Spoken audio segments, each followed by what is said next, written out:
The air in St. Jude's Home for the Forgotten always smelled of two things: industrial-grade bleach and expired hope. It was a scent that seeped into your skin, your hair, and even your dreams, reminding you that you were a ward of the state, a line item on a budget that was constantly being trimmed. For 10 years, my life had been defined by a single, jagged piece of history. According to the thick, yellowing file kept in the headmistress's locked cabinet, my parents were Julian and Catherine Thorne. According to that same file, they had perished on a rainy Tuesday in late November, their sedan skidding off a slick embankment and plunging into the icy depths of the Blackwood River. There were no bodies recovered, the current was too strong, they said, but the tragedy was absolute. I was the miracle baby, pulled from the wreckage by a passing motorist, left with nothing but a silver locket and a lifetime of what-ifs. Headmistress Sterling never let me forget it. "You are a guest of Providence, Ilora," she would say, her voice like sandpaper on silk. She was a woman of sharp angles and even sharper judgments. Every year on my birthday, she would call me into her office, not for a cake or a card, but for a lecture on the virtues of gratitude. "The world owes you nothing. Your parents left you with debts and a name that carries no weight. Be grateful St. Jude saw fit to put a roof over your head." I was 17 now, a few months shy of being aged out of the system and tossed into the streets with $100 and a plastic suitcase. I had spent a decade mourning ghosts. I had memorized the few blurry photos the police had given me, my mother's auburn hair, my father's crooked smile, until they were etched into the back of my eyelids. I had cried until I ran out of tears, and then I had simply become hollow. Tuesday evenings were the worst. It was deep clean night. While the younger children were ushered to bed, the older wards were tasked with scrubbing the common room until the linoleum floor shone like a mirror. The common room was a cavernous space filled with mismatched furniture and a single, ancient tube television that sat in the corner like a brooding gargoyle. It was rarely turned on, as Sterling considered most programming frivolous distractions, but the local news was permitted during chores to keep us informed of the world we would soon be forced to join. I was on my knees, my hands raw from the lie-heavy soap, pushing a rag across the floor. The radiator clanked and hissed, a rhythmic metallic heartbeat that filled the silence. Above me, the TV flickered to life, its screen buzzing with static before settling into the high-definition glow of a local news broadcast. "And now, a look at the social event of the season," the news anchor chirped, her smile perfectly symmetrical. "Thorne Industries celebrates a decade of unprecedented growth tonight with a gala at their downtown headquarters." The name Thorne hit me like a physical blow. It was common enough, I told myself. I kept scrubbing, my knuckles white. But my heart had already begun to race, a frantic drumming against my ribs. Julian and Catherine Thorne, the reclusive power couple behind the tech empire, made a rare public appearance tonight to announce their new foundation for underprivileged youth, the anchor continued. I stopped. The rag dropped from my hand, splashing into the bucket of gray water. I looked up. The screen showed a red carpet bathed in the flash of 100 cameras. A black limousine had come to a halt, and a chauffeur opened the door. A man stepped out first. He was tall, dressed in a tuxedo that probably cost more than this entire orphanage. He turned to help a woman out of the car. She wore a gown of shimmering emerald silk, her auburn hair pinned back with diamonds that caught the light like fallen stars. The world stopped spinning. The sound of the radiator faded into a dull roar in my ears. It was them. It wasn't a resemblance. It wasn't a trick of the light or a coincidence of names. I knew that man's jawline the way it narrowed slightly on the left side. I knew the woman's eyes the exact shade of amber that I saw every morning in my own reflection. They were older, certainly. There were fine lines around their eyes that weren't in my grainy photos, and my father's hair was touched with silver at the temples. But they were alive. They weren't ghosts in a river. They were royalty in a ballroom. Ilora. Why have you stopped? The sharp bark of Headmistress Sterling's voice shattered the moment. She stood in the doorway, her arms crossed over her chest, her eyes narrowing as she took in my frozen posture. I didn't answer. I couldn't. I just pointed at the screen, my finger trembling. On the TV, Julian Thorne was laughing, his arm draped protectively around Catherine's waist as they waved to the cheering crowd. "They're alive," I whispered, the words feeling like shards of glass in my throat. "You told me they were dead. You told me there were coffins." Sterling's gaze shifted to the television. For a fraction of a second, so brief I might have imagined it, the mask of the stern administrator slipped. Her face went pale, a flicker of genuine, cold-blooded panic crossing her features. She looked like a woman who had just seen a dead man walking. Then, the mask slammed back into place. "Don't be absurd," she snapped, stepping forward and clicking the TV off with a violent twist of the knob. The screen vanished into a single white dot before turning black. "Those are the Thorns of Thorn Industries. They are billionaires, Illyra. You are a nameless orphan from the gutter. Do not let your delusions get the better of you." "I know my own mother's face," I screamed, the fury finally erupting through the shock. I stood up, my wet shoe slipping on the soapy floor. "You lied. You've lied to me for 10 years. Why am I here? Why did they leave me here?" Sterling didn't flinch. She stepped toward me, her shadow looming long and dark across the damp floor. "You are here because no one else wanted you," she said, her voice dropping to a deadly, quiet hiss. "And if you mention this fantasy to anyone, if you so much as breathe a word of this nonsense, I will ensure that your aging out happens tonight, on the street, with nothing but the clothes on your back. Do you understand me?" I looked into her eyes that held no pity, only a calculated coldness. In that moment, I realized Sterling wasn't just a mean woman running a bad orphanage. She was a keeper. And I wasn't a ward, I was a prisoner. I didn't argue further. I lowered my gaze, forcing my breathing to slow, playing the part of the broken girl she expected me to be. I'm sorry, ma'am," I mumbled. "I just got confused. The names, the faces." "Go to your room," she commanded. "No dinner. You can finish the floors tomorrow before dawn." I hurried out of the room, my heart still hammering a frantic rhythm. I climbed the stairs to the girls' dormitory, but I didn't go to my bed. I went to the window at the end of the hall that looked out over the city. Far in the distance, past the slums and the industrial districts, the skyline glowed with a golden light. Somewhere in that glittering horizon, Julian and Catherine Thorne were sipping champagne, celebrating a decade of success. They thought I was dead. Or they had paid to make sure I was dead to the world.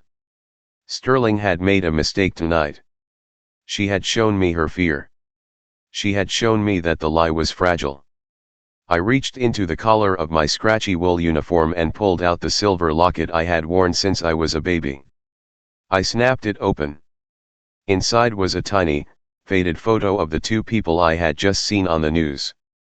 "I'm coming for the truth," I whispered against the cold glass of the window. The rain began to fall then, streaking the glass like tears. But for the first time in 10 years, I wasn't crying.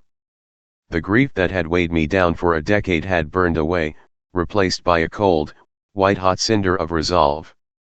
The orphanage told me my parents were dead. The news told me they were rich. But my heart told me they were about to be very, very sorry. The silence of St. Jude's at 2 a.m. wasn't a peaceful one. It was a heavy, suffocating blanket, punctuated only by the distant, rhythmic snoring of 30 other girls in the dormitory and the occasional groan of the building's settling foundations.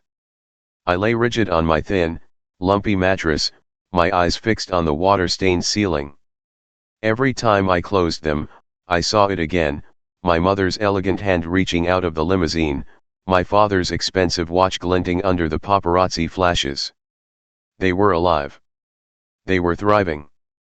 And I was rotting in a place where the milk was always sour and the blankets were never thick enough. The fury was a physical thing now, a hot coal burning in the center of my chest. It kept me warm despite the draft whistling through the cracked window pane. I knew I couldn't wait until morning. Sterling was a woman of calculated moves. Now that I had seen the news, I was a liability. In her world, liabilities were dealt with swiftly. I didn't know if dealing with meant moving me to a more restrictive facility or something far more permanent, and I didn't intend to stay long enough to find out. I needed proof. I needed the truth written in ink before I stepped out into a world that had forgotten I existed. I slipped out from under the covers, my movements slow and deliberate. I didn't own much, but I reached under my pillow for my survival kit, a small, rusted screwdriver I'd scavenged from the basement and the silver locket that felt like lead against my skin.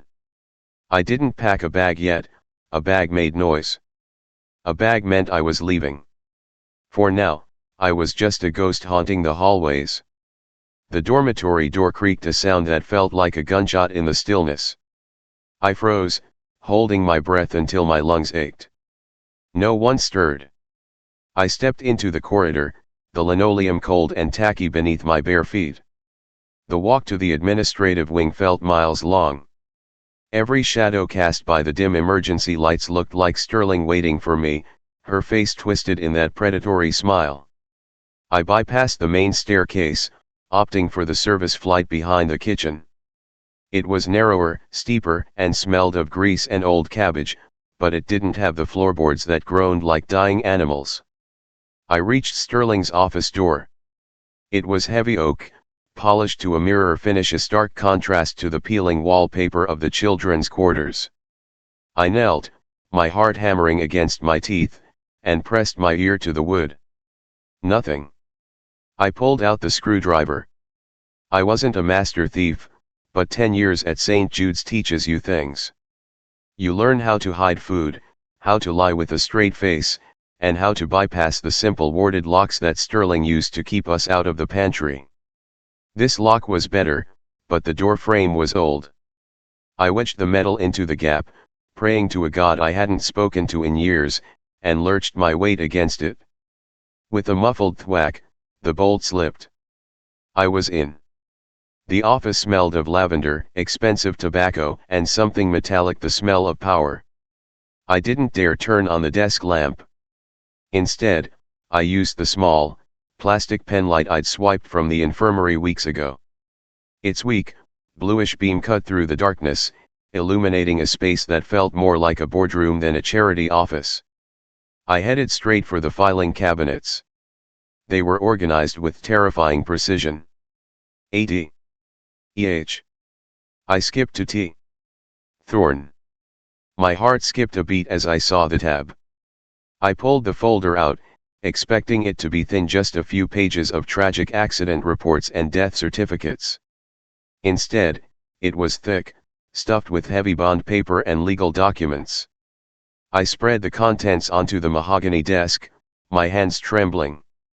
The first thing I saw was my own death certificate. It was a masterpiece of forgery. It claimed Illyra Thorne had died of internal injuries 3 days after the crash at Mercy Hospital. There was a signature from a Dr. Eris Thorne, no relation, and a cold, official stamp from the city coroner. But as I ran my thumb over the seal, I felt the truth. A real seal is embossed into the paper, leaving a physical indentation. This one was flat, a high-quality digital print, disguised by a faint layer of wax to give it texture. Then, I found the why. At the very back of the folder was a series of bank transfer receipts. They weren't from the state. They weren't from a charitable trust. They were direct wire transfers from Thorne Industries Corporate Holding B. Every month, for 10 years, $50,000 had been moved into a private account linked to St. Jude's. But it wasn't marked as child support or donation. The memo line on every single receipt contained only 2 words: maintenance fees. I wasn't a daughter to them.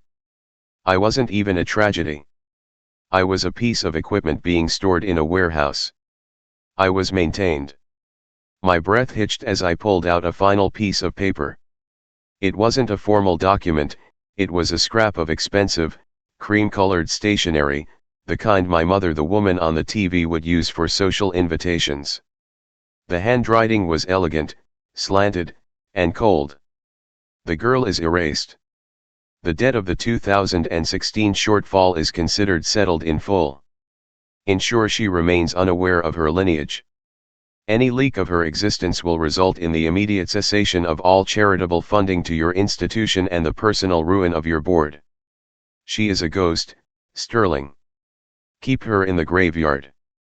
It wasn't signed, but there was a small, embossed logo at the top, a stylized T entwined with a vine of thorns. The room seemed to tilt. The debt wasn't mine. It wasn't even my parents'. It was the orphanage's.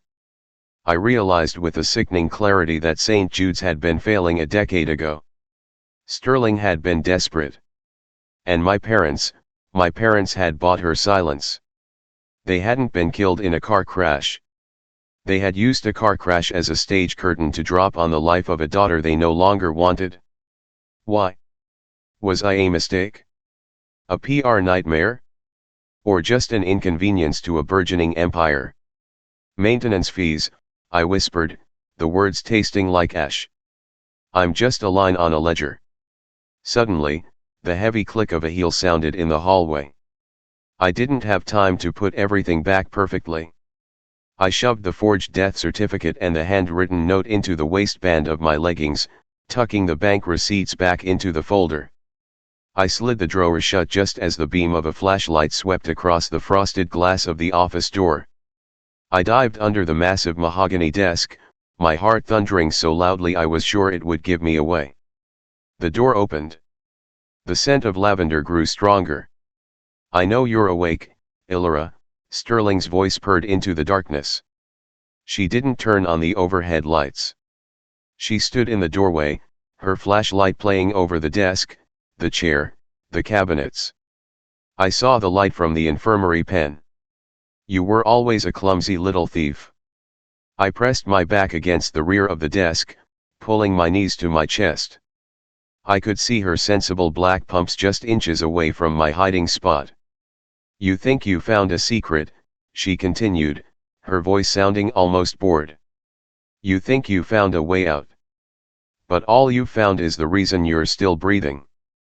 The thorns paid for your life, Illyra. Not because they loved you, but because it was cheaper than a scandal. If you leave this building, the payments stop. And if the payments stop, I have no reason to keep you alive. She tapped her flashlight against the desk directly above my head. Tapping. Tapping. Tapping. Come out, child. Let's discuss your new arrangements. I think the basement dorms would suit your newfound curiosity. I didn't come out. I looked at the small gap behind the desk where the radiator pipes ran through the floor. It was a tight squeeze, one only someone who had spent years being underfed could manage. As Sterling moved toward the filing cabinets to check the drawers, I didn't wait. I scrambled through the gap, the hot metal of the pipe searing my shoulder. I dropped into the crawl space below, a dark, dusty void filled with cobwebs and the skittering of rats. Illyra. Her voice shrieked above me, the bored tone replaced by a jagged edge of fury. I didn't look back. I crawled through the dirt, guided by the faint smell of rain and the distant sound of the city. I found the ventilation grate that led to the alleyway. I kicked it once, twice, and then I was falling. I hit the wet pavement of the alley, the cold rain soaking through my thin shirt instantly.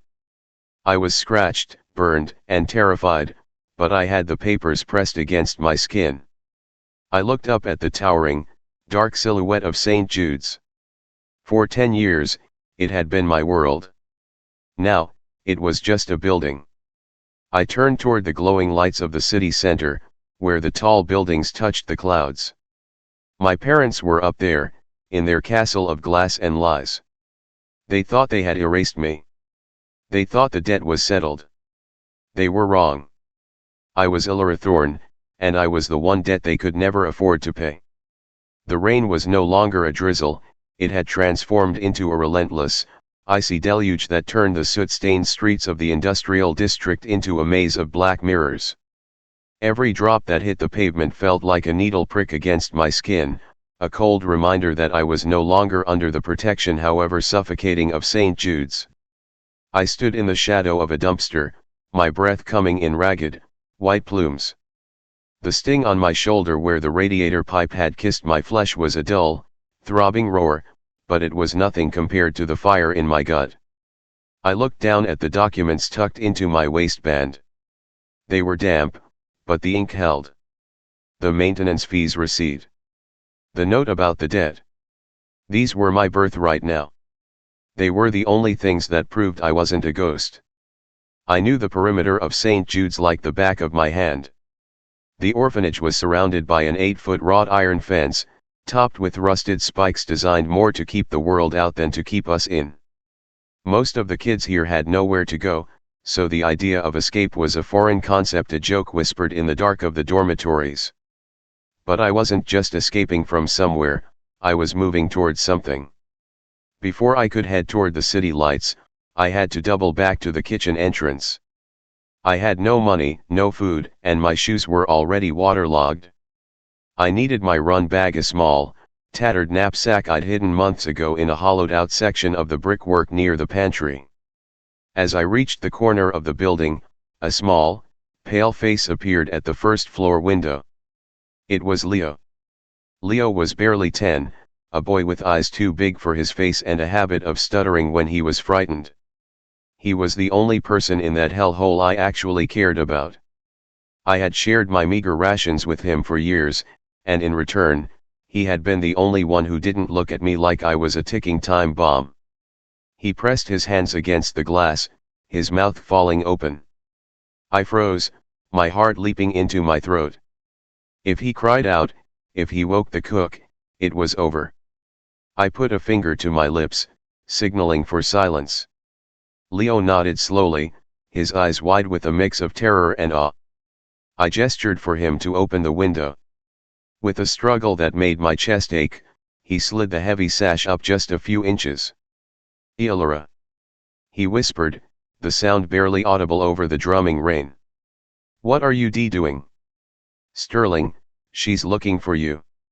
I heard her screaming in the hallway. "I'm leaving, Leo," I said, my voice cracking. I reached through the gap and squeezed his small, cold hand. "I can't stay here anymore.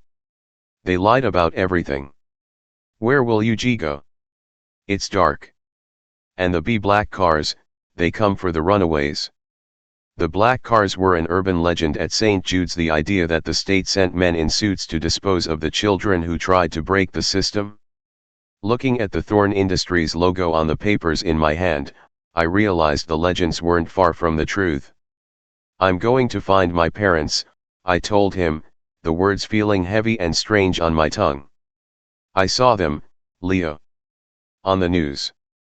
They're alive." Leo's grip tightened on mine. For a second, I thought he would beg me to stay, or worse, beg me to take him with me. But he didn't. He reached into his pocket and pulled out a crumpled, half-eaten granola bar, his breakfast for the next day. He pushed it into my hand. "Eat this," he said, his stutter vanishing for a brief moment of clarity.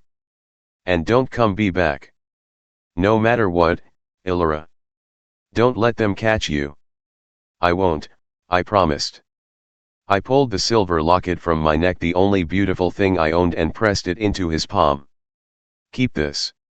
If I don't, if things go wrong, sell it. Get out of here when you're older." Before he could protest, I pulled away. I grabbed my hidden knapsack from the brickwork, slung it over my shoulder, and vanished into the darkness of the alley. I didn't look back. I couldn't. If I looked back, the weight of the 10 years I'd spent in that cage would pull me under like a lead weight. The journey from the industrial district to the heights, the affluent neighborhood where the Thorn estate was located, was more than just a distance in miles, it was a journey through different worlds. The first 5 miles were a gauntlet of shadows. I stuck to the back alleys, dodging the headlights of passing police cruisers and the lingering groups of men huddled around barrel fires. My wet clothes clung to me like a second, freezing skin. My feet, encased in cheap, thin-soled sneakers, began to blister within the first hour. By mile 10, the scenery began to shift. The crumbling brick and rusted steel gave way to the neon-drenched streets of the commercial district. Here, the world felt hyper-real. Huge digital billboards hovered over the streets, displaying images of smiling families, luxury watches, and them. I stopped in front of a massive screen mounted on the side of a department store. Julian Thorne's face was 40 feet tall. He was advertising a new smart city initiative. My eyes seemed to stare right through me. The caption read, "Building a better future for our children." I let out a harsh, jagged laugh that sounded like a sob. The irony was a physical pain. He was building a future for everyone else's children while his own was digging through trash cans for a dry place to sit. I realized then that I couldn't just walk up to the front gate of the Thorne estate looking like a drowned rat in a St. Jude's uniform. The uniform was a brand, it told the world I was less than. I needed a disguise. Near a 24-hour laundromat, I spotted a plastic bag left on a bench. Inside were a discarded oversized hoodie and a pair of denim jeans that were 3 sizes too big. I slipped into a dark doorway, stripped off the scratchy wool of the orphanage uniform, and put on the stolen clothes. I bundled the uniform, the last vestige of my life as a ward, and stuffed it into a storm drain. I watched the murky water swallow it whole. I wasn't Ilra the orphan anymore. I was a shadow. I was a ghost. As the sun began to threaten the horizon with a pale, sickly gray light, I reached the base of the heights. Here, the air was cleaner, the streets were lined with ancient oaks, and the silence was expensive. There were no barrel fires here, no sirens. Only the distant hum of high-end security systems. The Thorne estate sat at the very top of the hill, a sprawling fortress of glass, steel, and white stone. It was surrounded by a wall of manicured hedges and a high-tech fence that didn't need rusted spikes to be intimidating. I could see the security cameras rotating on their mounts, their red active lights blinking like malevolent eyes. I stood across the street, hidden in the shadows of a weeping willow. My legs were shaking so violently I had to lean against the trunk to stay upright. The adrenaline that had carried me across the city was beginning to fail, replaced by a crushing, soul-deep exhaustion. I looked at the gate. A massive, silver T was emblazoned on the center. I had imagined this moment 1,000 times in my dreams. In the dreams, I would knock on the door, and my mother would gasp, pulling me into a warm embrace, telling me it was all a terrible mistake. My father would ruffle my hair and tell me I was safe now. But the note in my pocket told a different story. The girl is erased. The debt is settled. They didn't want me. They had paid for me to disappear. I wasn't here for a hug. I wasn't here for an apology. I was here to make them look at the erased girl. I was here to show them that ghosts don't stay in the graveyard when the gate is left unlocked. I watched as a delivery truck, a high-end catering service, pulled up to the side entrance. The driver punched a code into the keypad, and the massive gates began to slide open with a hiss of hydraulics. This was it. I didn't think about the risk. I didn't think about Sterling or the police or what would happen if my parents simply called security to have me arrested. I only thought about the 6 o'clock news. I thought about the emerald dress and the diamond stars. As the truck rolled forward, I stepped out of the shadows. I stayed low, keeping to the blind spot of the side view mirrors, and slipped through the closing gap of the gate just before it clicked shut. I was inside the lion's den. And for the first time in my life, I wasn't the one who was afraid. The interior of the Thorne estate grounds was a symphony of quiet wealth. Even the gravel beneath my stolen sneakers seemed to have been polished to dampen the sound of footsteps. I stayed low, moving between the shadows of perfectly sculpted hedges that looked like sleeping green beasts in the pre-dawn light. The cold rain had slowed to a miserable mist, clinging to my hair and making the oversized hoodie feel like a heavy, sodden shroud. To my left, the main mansion loomed, a brutalist masterpiece of glass and white marble that glowed under the soft luminescence of recessed security lights. It was beautiful, but it was the beauty of a tomb. The catering truck I'd followed had parked near a secondary structure, a massive, glass-walled pavilion that looked like a diamond dropped into the center of the garden. Even at this ungodly hour, it was a hive of activity. Men in white coats were unloading crates of crystal glassware, and women with headsets were barked orders at a crew of florists. This was the after-party prep, or perhaps the setup for a morning brunch for the city's elite. I needed to get inside. I was shaking from exhaustion and low blood sugar. The granola bar Leo had given me a distant memory. But more than that, I needed to shed the skin of a runaway. If I walked into that house looking like this, I'd be tackled by security before I could say a word.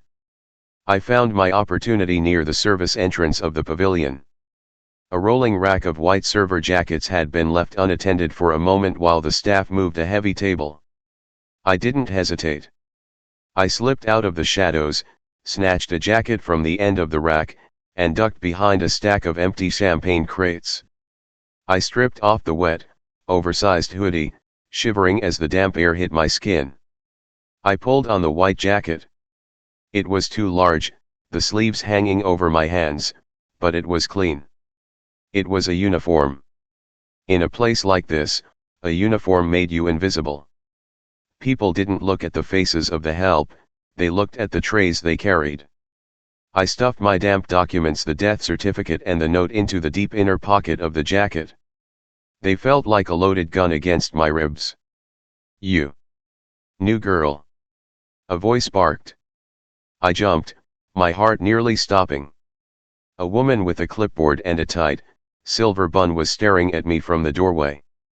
She looked like Sterling's corporate twin, all efficiency and no soul. "Don't just stand there daydreaming. The gala guests are migrating to the conservatory for the sunrise toast. Take this tray of mimosas and get moving. And for heaven's sake, fix your hair. You look like you swam here." She thrust a heavy silver tray into my hands. The crystal flutes chimed like tiny bells. I didn't say a word. I couldn't risk my voice betraying my age or my terror. I just nodded, tucked my matted hair behind my ears, and followed the line of servers into the main house. Entering the Thorn mansion was like stepping into a different dimension. The floors were white quartz, so reflective I could see the panic in my own eyes. The air was climate-controlled to a perfect, sterile coolness, scented with the overwhelming fragrance of white lilies and expensive perfume. I moved through a series of interconnected galleries. The walls were lined with art that cost more than the lives of everyone I'd ever known at St. Jude's. But I didn't look at the paintings. I looked for them. I found them in the Grand Conservatory, a soaring room of glass that overlooked the valley. The sun was just beginning to bleed over the horizon, casting a pale, pink glow over a crowd of people who looked like they had never experienced a moment of genuine hardship in their lives. And there they were. Julian and Catherine Thorne were standing near the center of the room, surrounded by a semicircle of admirers. My father was holding a crystal flute, his face animated as he told a story to a man in a military uniform. My mother stood beside him, her hand resting lightly on his forearm. In the soft morning light, her emerald dress shimmered like a snake's scales. Up close, the resemblance was undeniable.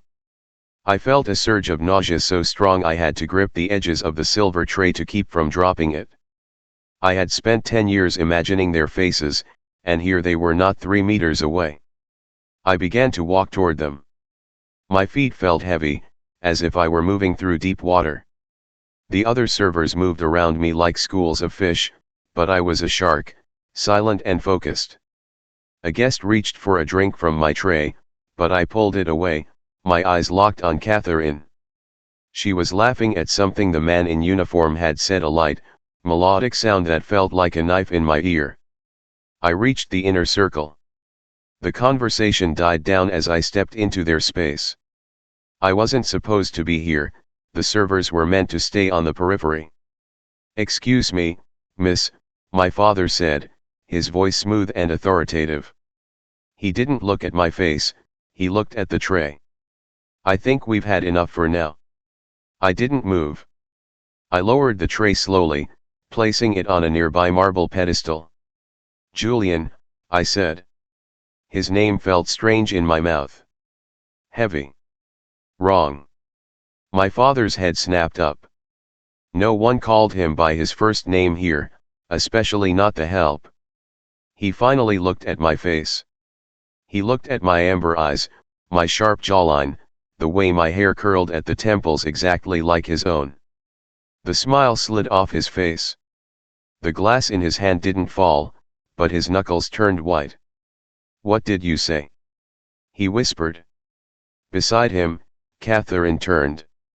She looked at me with an expression of mild annoyance that rapidly dissolved into a mask of pure, unadulterated horror. She didn't scream. She didn't speak. She simply stopped breathing. Her hand flew to her throat, her fingers clutching a diamond necklace that cost 1,000 maintenance fees. Illyra. She breathed. The name was a ghost, a sound she hadn't made in a decade. You told the world I died in a river, I said, my voice surprisingly steady. The anger had finally burned away the fear, leaving only a cold, hard clarity. You paid a woman named Sterling $50,000 a month to keep me in a cage. Was I that expensive to keep, mother? Or was I just a debt you didn't want to pay? The silence that followed was deafening. The guests around us began to whisper, their eyes darting between the disheveled girl in the oversized server's jacket and the golden couple of the city. Julian, get her out of here, a man in a suit hissed, reaching for my arm. Don't touch her. Catherine shrieked. It was the first time her social mask had truly cracked. She stepped toward me, her eyes filling with tears that looked genuine though I didn't believe in them for a second. It's impossible. They told us, they said the kidnapping went wrong. They said the car was bombed. They sent us photos of the wreckage. I pulled the documents from my jacket and threw them onto the marble floor at their feet. The forged death certificate. The note on the cream-colored stationery. Is this the wreckage you were talking about? I pointed at the note. The one that says the girl is erased. The debt is settled. The one with your family crest at the top. Julian knelt, his movements jerky and uncoordinated. He picked up the note, his eyes scanning the elegant, slanted handwriting. As he read, his face didn't just go pale, it turned a sickly, bruised gray.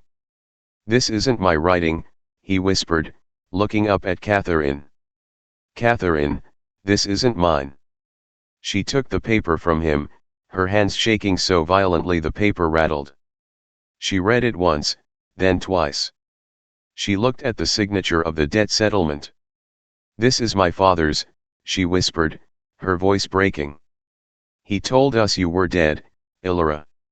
He said the kidnappers killed you before the police could get there. He handled everything. The funeral. The coffins. He told us to move on, to build the company, to make your memory proud. She looked at me, her face a map of agony and dawning realization. He didn't kill you. He sold you. He used your death to get us back into the business, to make us focus on the empire instead of our grief. The realization hit me like a physical blow. The debt wasn't theirs. It was a grandfather I had never met, a patriarch who saw a grandchild not as a person, but as a distraction from the bottom line. Sterling hadn't been working for my parents. She had been working for the man who pulled their strings. But before I could process the truth, the heavy doors of the conservatory swung open. 4 men in dark suits security, but not the house kind, stepped into the room. Behind them was an elderly man with a silver cane and eyes like frozen chips of ice. He looked at the scene, the shattered glass, the weeping woman, the girl with his daughter's eyes. I told you, Sterling, the old man said, his voice like the crack of a whip. A ghost left in the graveyard eventually becomes a haunting. You should have been more thorough. He looked at me, and for the first time in my life, I saw the face of the man who had stolen 10 years of my life. "Welcome home, Illyra," my grandfather said, a thin, cruel smile touching his lips. "I see you've brought the receipts. It's a pity no one will ever see them." The security guards moved forward, their hands reaching for their holsters. The masquerade wasn't over. It was just getting deadly. The Grand Conservatory, once a sanctuary of light and glass, suddenly felt like a kill box. The morning sun, now a bright, unforgiving gold, spilled across the marble floors, illuminating the dust motes dancing between us and the barrels of the suppressed weapons drawn by my grandfather's men. The elite guests, the senators, the CEOs, the socialites scrambled toward the exits like panicked cattle, their polished shoes clicking a frantic rhythm against the quartz. They didn't want to be witnesses to a Thorne family execution. They wanted to maintain the plausible deniability that had kept their own empires afloat for decades. "Arthur, put the guns away," Julian said, his voice trembling with a mixture of grief and a sudden, terrifying clarity. He stepped in front of me, his tuxedo jacket shielding my view of the muzzles. "She's your granddaughter." "She's my daughter. She was a liability 10 years ago, and she is a catastrophe now," Arthur Thorne replied, his voice as dry as parchment. He didn't look at Julian, he looked at me, his eyes searching for a weakness he could exploit. "You and Catherine were soft. You were distracted by nurseries and bedtime stories while the Thorne Empire was being besieged by competitors. I did what was necessary. I pruned a branch to save the tree. You pruned a life." Catherine shrieked. She was on the floor, clutching the documents I had thrown. Her emerald dress was stained with the champagne from the shattered glasses, but she didn't seem to care.